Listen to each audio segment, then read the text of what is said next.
สร้างง่ายอยู่บ่เพิ่นมีวิตามินนั่นแหละเพิ่นมีอายุ เพิ่นบอกว่าเอ็มร้อยนี่เพิ่นบ่กินเพิ่นว่ากินคาราบาวเพิ่นว่าวิตามินหลายเพิ่นว่า โทรหาเบาแอนแน่ถึกเลขบ่ทันได้กิน100น้ำนะ กินแล้วบ่ทานเด้ยังเหลือน้ำข่อยแล้ว ต้องให้เบาแอนอันนั้น ให้เพิ่นซื้อมาบ่ ให้เพิ่นซื้อมาแล้วมาเอาเงินเบาลี50,000 เบิ่งสิสัมภาษณ์ทางเวียงก่อน สัมภาษณ์ช่างเวียงเรื่องใดนะ เรื่องชุดโทษ โอ้ตีขอบแล้วสิท่าสีพร้อมบ่นี่ ได้ยินข่าวว่าเป็นโทษพ่อเป็นได้ บ่แล้วสีแป้นเลยแล้วเนาะโยเพียงจะเฮ็ดแบบนี้อย่าลืมกดติดตามเพื่อเป็นกำลังใจให้ผมด้วยนะครับทุกคนขอบคุณมากๆครับโอ้ยโดยพี่น้องเลยเปิดภาพขึ้นอีกเทื่อก็ได้เพื่อนน้องแต่กระทาบสีประต่างประตูป้องเยี่ยมป้องอย่างเรียบร้อยบ้านะเตรียมเทพื้นน้ำในเตรียมแก้มาเพื่อสร้างเวียงเราไม่เป็นคนธรรมดาบอนได้สีเลอะตกถึกแผ่นผ้าแล้วเอาน้ำมันไปเซ็ตออก เกินไผซั่น เห็ดโหดแห้งสร้างเวียงเห็ดโพ โอ้ ด ลิสิโทรหาชาวแตก็ เขาหาละอย่างนั้นนะ บ่อันนั้นเราใช้สีขาวเลยเราบ่เอาคันใดได้ขาวโอ้ยยังนอกมันก็บ่ทันทามันเก็บอยู่มันนั่นซื่อๆแล้วค่อยสิ โอ้เห็ดขอบข้างแน่บ่เดี๋ยวนี้ เดี๋ยว เห็ดคักแท้นี่ เกินไผซั่น ถ้าเดือดแป๊บแต่บ่มันได้อย่าง เซ็ตก่อนได้ยังเอาขึ้นนะมันจังบ่เซ็ตนะ นี่ เซ็ต มาได้ลูก ไผทำความสะอาดอันนี้คือว่าเป็นระเบียบแท้อันไม้แถวนี้ ไม่เท่าชาวไตชาวแก้ว เอา เฮ็ดนะเดี๋ยวเช็ดหน้าชั่วเดี๋ยวมันเฮ็ดเฮือนเป็นตุ๊กแก้วข่อยสิเฮ็ดบ่งามให้เบิ่งเพิ่นว่าไปดิว่าหยอกช่าง กิโลครึ่งบ่ ช่างเวียงกับบ่บอสยังไม่ได้กินเรียบร้อยเลยบ่มื้อนี้ ยังแห้ง เอามาให้แต่ช่างบ่ช่างเวียงบ่ช่างเวียงกันเนาะ สร้างเวียงก็เฮ็ดแนวนั้นอ่ะนะเอามาให้แต่สร้างง่ายอยู่บ่ ว่าเพิ่นมีวิตามินนั่นแหละเพิ่นมีอายุ เพิ่นบอกว่าเอ็มร้อยนี่เพิ่นบ่กินเพิ่นว่ากินคาราบาวเพิ่นว่าวิตามินหลายเพิ่นว่า โทรหาเบาแอนแน่ถึกเลขบ่ทันได้กิน100น้ำนะ กินแล้วบ่ ทานเด้ยังเหลือน้ำข่อยแล้ว ต้องให้เบาแอนอันนั้น ให้เพิ่นซื้อมาบ่ ให้เพิ่นซื้อมาแล้วมาเอาเงินเบาลี50,000 เบิ่งสิสัมภาษณ์ช่างเวียงก่อน สัมภาษณ์ช่างเวียงเรื่องใดนะ เรื่องชุดโทษ โอ้ตีขอบแล้วสิท่าสีพร้อมบ่นี่ ได้ยินข่าวว่าเป็นโทษพ่อเป็นได้ บ่แล้วสีแป้นเลยแล้วเนาะโยเพียงจะเฮ็ดแบบนี้นะ มันงามเกินได้ดิ เออฮะ อีต้มช่างเวียงแห้งเด้ดิ ทำยังเฮ็ด เพิ่ เด้ นเป็นโทษโอลิขาวก็เป็นโทษ เอาไปนี่เนาะมันชั้นให้ค่อยเอาความคิดเห็นกันนะ แม่น เรื่องนี้ต้องให้ชาวเวียงขายควายรถ ว่าท่านโอ้ย โยก ขาย เฮ็ บ่ ด ได้ อย่าง เลย นี้จงไว้ก็เป็นโทษ ว่าไปนี่ใช่พี่น้องเนาะ เป็นยังไง ช่างเลี้ยงน่ะเลี้ยงควายอยู่3ตัวแมันบ่ น้ำมันข่อยเด้ไปไว้เก็บ เพิ่นสิกินบ่กิน เจ้าอย่าไปกินได้ อย่าว่าครับ เดี๋ยวไว้ก่อน เจ้าเพิ่นช่างเลี้ยงนี่ช่างเลี้ยงเนี่ยเลี้ยงควายอยู่3ตัวดอกปล่อยควายไปแล้วมันเข้ากินสวนยางพี่น้องเอ้ย เกิดยางตกได้อยู่เขาสิไปปลูกแล้ว เออ 200ต้น202ต้น โยกความคิดเห็นคอยมีแต่เห็นอันนั้นแหล้ว ปล่อยควายจะได้มัน อ้าว ยังบ่ตู้อีกบ่บอล พยายามมาแล้วมาทำงานบอกเพิ่งแล้วผัดนั่นได้ไม่ใช่ตีก้าควาย อ้าวเป็นโทษก็ได้ใช้นี้เนาะ เบิดหลักเงินช่างเวียงพี่น้องเรื่องเงิน100,000เด้อช่างเวียงเด้อเจ้าเด้อ โดยก็ยังดีเด้ที่ว่ามีงานให้ทำพอได้ไปใช้หนี้นะได้มันได้เป็นโทษ สัตว์ได้ขายควายหรือว่า สัตว์อาจสิได้ขายควายอีหลีได้ดิ บองที่คือสีดำนี่ โอ้ยสีขาวผ่ามันนี่ เห็นปะอ๋อห้องไฟล้มซ้ สีขาวเก็บออก ำต่อยอมสร้างเลยกันในเมื่อเห็ดแบบนี้เห็นว่าเก็บงานก็ได้มานี่ครับแรงเทละเมื่อเรียบร้อยทำเงินเดือนบ่อันแล้วนะ งานแล้วก็ต้องได้เงินแล้วพวกได้ เบาลี่ บ่บ่ได้แล้วเป็นโทษ เบาลี่ที่ให้สร้างเวียงเท่าไหรก็2 ล้าน ว่า 2,900,000 ล้าน แล้ว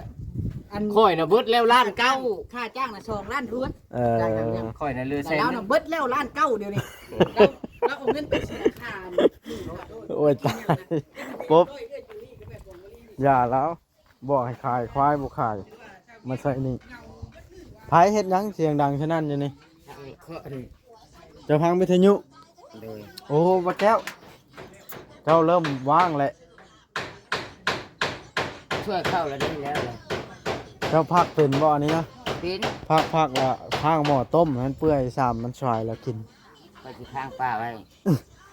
เนาะ โดยเด็กคนติดถ่าน ตัวนี้ก็ต้มใส่เลยอันนี้ฮะ เทเข้าแล้วแล้วใครจะไปกินได้ เออเบาหลีซื้อใส่งัวมากินวานนี่กินมีอาหารญี่ปุ่นบอกว่าละแซ่บช่างกับบัว่าบัวยากแบบนั้นเป็นว่าเบาแอนมาแล้ว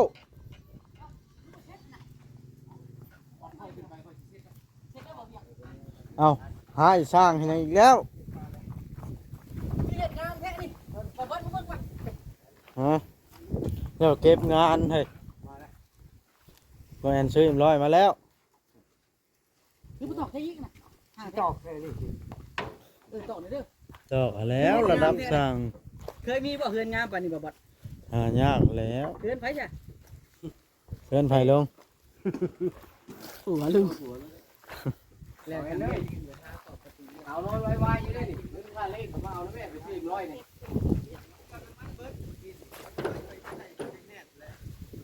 มาสิจูดปานละอันเอาเงินมา500,000ฮะโว้ย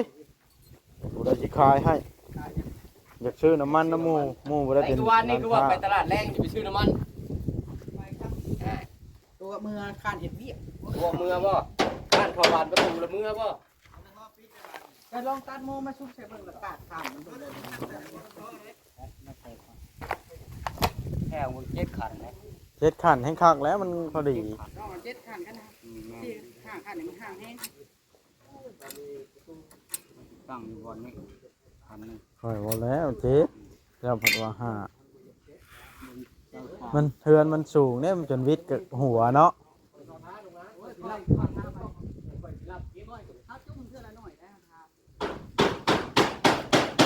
ทาสีแล้วไปแล้วไม่ใช้ป้าแอน100นะต่อครับบ่ได้ย้อนหลีกอันนี้นะตึกเล็กก็ได้บ่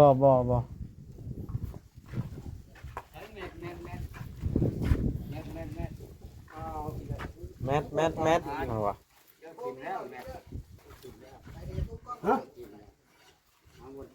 ทาสีนั่นข้างล่างก่อนบ่ได้ผสมยังบ่ตัวนี้ที่คือไปทาขอบ ทาสีขาวนะ ผสมมาแล้วปกติ แต่น้ำมันจังหน่อยก็เก็บสีขาวทั้งนอกทั้งในตรงขอบนี่ ใส่น้ำมันบ่ให้มันเหนียว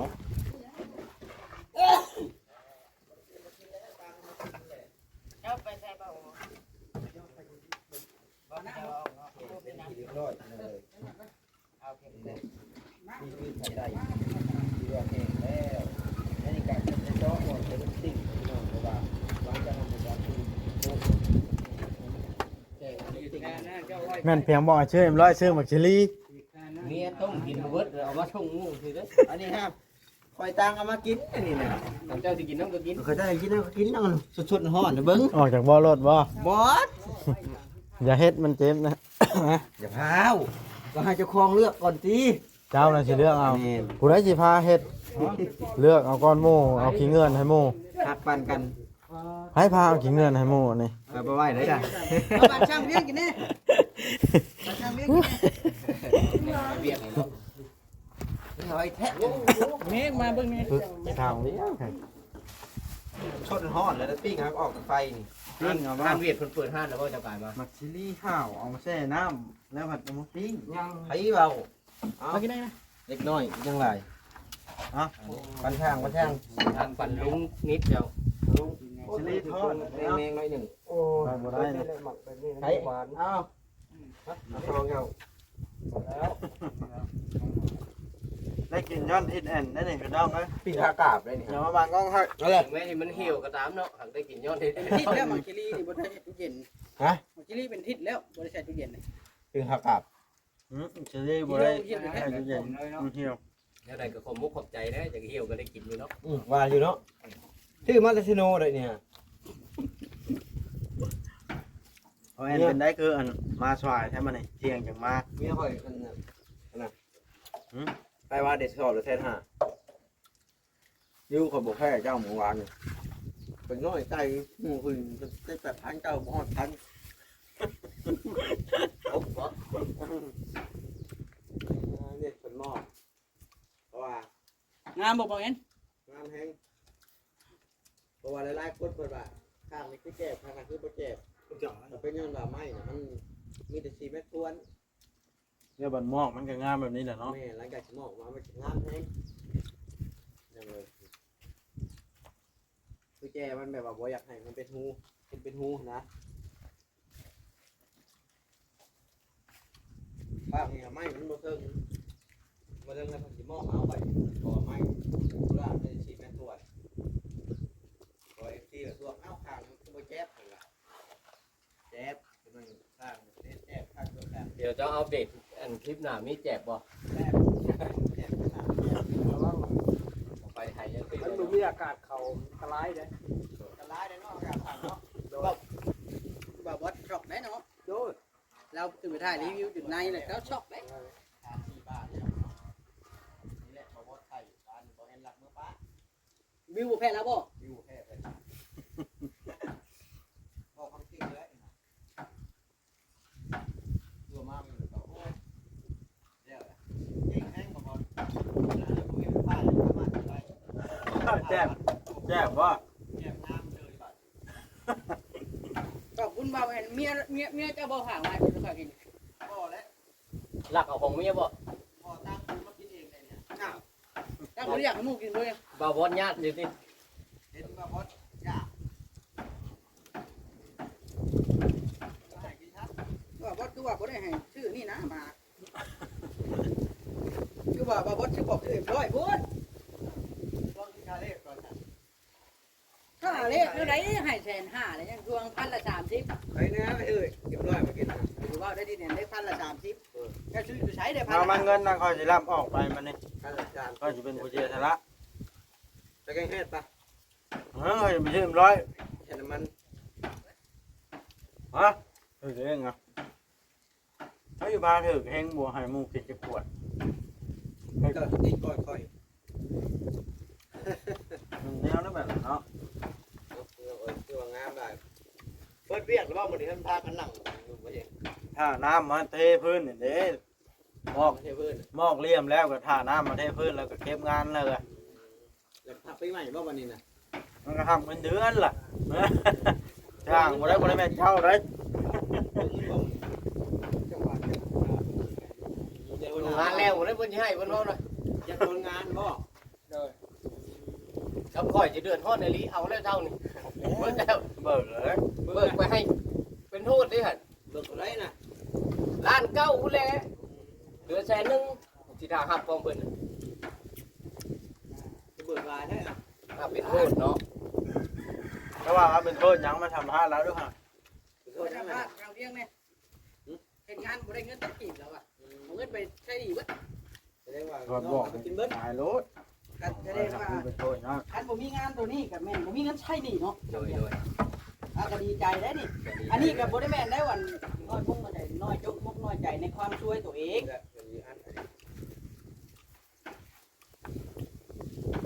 อยากกินน้ำก็เห็นว่าข้านเวียดบ่ได้เปิดบ่ก็แม่น บ่ได้ขึ้นชื่อเรียบร้อยเลยเนาะบ่แน่ ไปเอาน้ำมาเลยเด้อเอาตุ๊กน้ำไปเอามาเลยเด้อตัวงานปิดเบิดบ่ได้ปิดเอาบ่มีไอ้ทางต่อบ่ไม่ดูไทยนี่เรียบร้อยละ50ก็กล้วยเรียบร้อยละ50น้ำมันรถมีเลยปั๊บ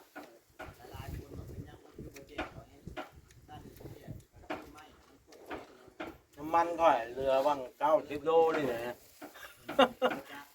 ขี้ลิ้นอยู่หั่น ที่เล่นข้างไปเวียงเนาะวันนี้พอดีล่ามาน้ำว่าอย่ารถจ้างมาผัดแล้วเอารถข่าวมา เราบ่อยากอยู่น้ำยามเลยบ่เขาสิบ่เล่ เรื่อน งยังนะ น้ำมันเหลือ90 โล รถขับกูกล้าตีกัน ม มาแล้วมันฮ้อนสตาร์ทขึ้นไปนั่งอยู่ในนี่ เนาะ เนาะ ว่าเด้อ อ้าววันนี้ บ่ นี่บ่ บ่แม่นอันนั้นเอากระช่างเวียงให้ตัดอุ่นแน่เป็นบ่ทางอันเป็นกว่าบ่แม่นบ่ เป็นกาหอยลาย ท่านเขาก็จ้างเจ้าแล้ว คนว่า เป็นแหงเลย งามบ่ แหงเลย เงิดบ่ให้ปฏิบาลนะ เป็นเงิน บ่ได้มีให้ผ้า บ่ ผ้าถางเอาเลย รู้จักกันเรื่องไหนเดี๋ยวนี้ เบิ่งเฮือนงามแหง บ่ชมมันกับเขาเนาะทำอิฐมาหลายคนก็ดีเจ้ากินไล่แห้งเอาบ่ไปตะเบิ่งว่ะ FT เจ้าเพิ่นตีว่าทั้งนี้ห่างบ่เพิ่นว่า แม่นเพิ่นว่านี่ห้างแหงเพิ่นว่า ตะเบิ่งเบิดแล้ว ถ้า เด้อ อื่นงามเบิดอันนี้คือห้างแหงเพิ่นว่า เฮ้ยอันนี้ก็คืออันนี้เพิ่นว่าเบิ่งเนี่ยเบิ่งก่อนมันแล้วจ้ะ งามแต่ข้างนอกข้างในเป็นมักเดือเพิ่นว่า เอ้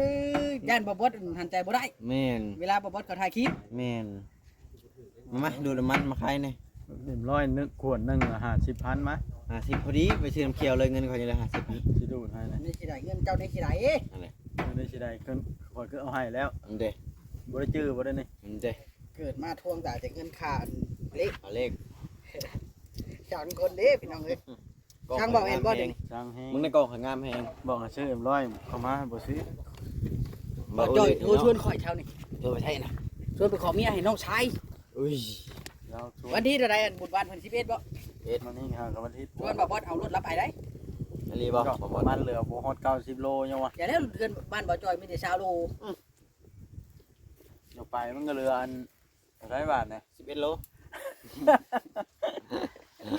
เอา มาบ่ได้ไปกลับบ่ได้ ไปเขาก็ต้องขอโทษขออภัย มาคือตอกสร้างจังได๋ค่อยขึ้นตอกให้ได้นี่ ดีมีแฮงครับจะได้ของใครจะมีบาทเอาลิจะได้ขอตัวก่อนขอตัวไปหาซื้อน้ำซื้อในมาซื้อน้ำกินก่อนพี่น้อง นี่พี่น้องเอ้ยเดี๋ยวเพิ่นกำลังจะทำการตอกอะไรนะ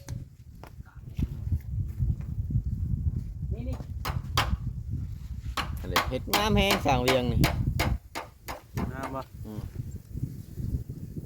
ตอกเอาไปสักก็ได้คือกันนะลุงแล้วก็เอาขึ้นกระทาบเบิดไม้เลยก็ได้คือกันเอาไม้ใส่เลย ค่อยให้เพิ่นแนบตัวนี้พ่น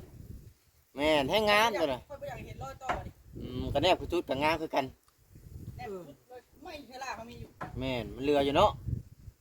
เห็นงามไหมตัวนี้นะนี่นะค่อยจะปาดเอาไปแนบตรงนี้ มันจะคีบลงนี่สองตัวนี้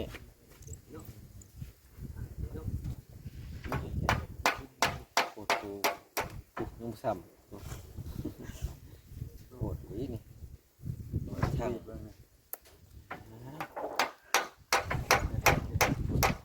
โอ้ลืมไปเบิ่งช่างตอกใกล้ๆอันนี้หายาวขึ้นแถววัดไม้เลยบ่อันนี้นะ เอาเบิ่งแก้วเฮ็ดกินกันพี่น้องเอ้ยเอาทิ้งบ่อยู่เนาะป้าแก้วเนาะ อยู่ ช่างเป็นอันนี้บ่ทิ้งนะ ไปแล้ว มันเมื่อพุ่นทะเบิ่งคะแนนมันเมื่ออยู่ฮัทโช แม่นบ่ อ้าวบ่ได้แข่งแดดได้เฮ็ดนักตอนมาน่ะ เมื่อเพิ่นละตุ้ย อ้าวมันบ่ได้แข่งแดดมันอยู่ในเรือนนั่นเสี่ยวเดียวนี่เลย อืม แค่ไว้อยู่แล้วอันนั้นเด้ มาไขหลังมันบ่ฮะ บ่ฮู้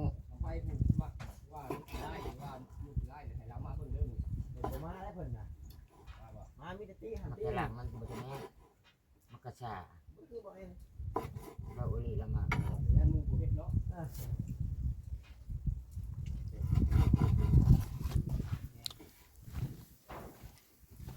อ๋อตกเป็นแห้งฮะ คักแห้งสามเห็ดนี่ ช่างเวียงขึ้นสูงก็ได้บ่ คือชุบก็ได้ตอกทั้งหัวก้อนเราอ่ะ ช่างนิดได้เห็นหยังนะเฮ็ดคันใดแล้วเนาะ ไว้แห้งก็ดีเนาะปูเราก็ได้ อืม